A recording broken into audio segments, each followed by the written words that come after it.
Hi అండి. నమస్తే. Welcome to Honey's kitchen and creations. ఈరోజు నేను అటుకులతో వళ్ళు మార్నింగ్ బ్రేక్‌ఫాస్ట్‌లోకైనా, ఈవినింగ్ స్నాక్ కిందైనా ఎలా చేసుకోవచ్చో చూపిస్తానండి. దీనికోసం ముందుగా ఒక కప్పు తీసుకొని, ఇందులో ఒక 2 కప్పుల అటుకులు తీసుకోవాలండి. ఈ అటుకుల్ని ఒక 2 సార్లు వాష్ చేసుకొని, నీరంతా వంపేసుకొని పక్కన పెట్టుకోవాలి.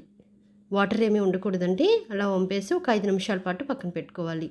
ఇప్పుడు ఒక 2 బంగాళదుంపల్ని ఉడికించుకొని వీటి పొట్టు తీసుకొని ఇలా మ్యాష్ చేసి పెట్టుకోవాలి. ఇప్పుడు ఇందులో మనం వాష్ చేసి పెట్టుకున్నాం కదండీ! అటుకులను వేసుకొని గట్టిగా ప్రెస్ చేస్తూ కలుపుకోవాలి. ఇప్పుడు ఇందులో ఒక మీడియం సైజు ఉల్లిపాయని చిన్న ముక్కలుగా కట్ చేసుకొని వేసుకోవాలండి. అలాగే ఒక 2 పచ్చిమిర్చిని, అలాగే కొద్దిగా కరివేపాకు, అలాగే కొద్దిగా కొత్తిమీరని కూడా చిన్నగా తరిగి వేసుకోవాలండి.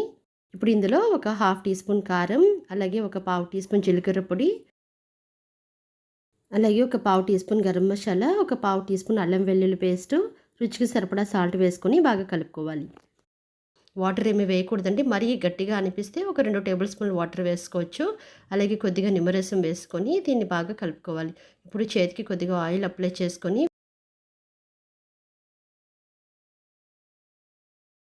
వీటిని వడల్లాగా ఒత్తుకోవాలి. చూస్తున్నారు కదా! ఈ రకంగా అన్నీ చేసి పెట్టుకోవాలి. ఇది మార్నింగ్ బ్రేక్‌ఫాస్ట్‌లోకైనా చేసుకోవచ్చండి. హెల్తీ రెసిపీ అండి. అలాగే ఈవినింగ్ కూడా త్వరగా మనకి స్నాక్ రెడీ అయిపోతుంది. ఇప్పుడు డీప్ ఫ్రైకి సరిపడా ఆయిల్ హీట్ చేసుకొని మంటని మీడియం ఫ్లేమ్‌లో పెట్టుకొని వీటిని వేసుకొని ఫ్రై చేసుకోవాలి. చూస్తున్నారు కదా! గోల్డెన్ కలర్ వచ్చినంత వరకు వీటిని ఫ్రై చేసుకొని తీసుకోవడమే. చూసారు కదా! మరి ఎంతో ఈజీగా అటుకులతో వళ్ళు మనకి హెల్తీగా చేసుకోవచ్చండి. మరి నా వీడియో కనుక మీకు నచ్చినట్లయితే లైక్ చేసి షేర్ చేయండి. అలాగే సబ్స్క్రైబ్ చేయడం మర్చిపోకండి. Thank you.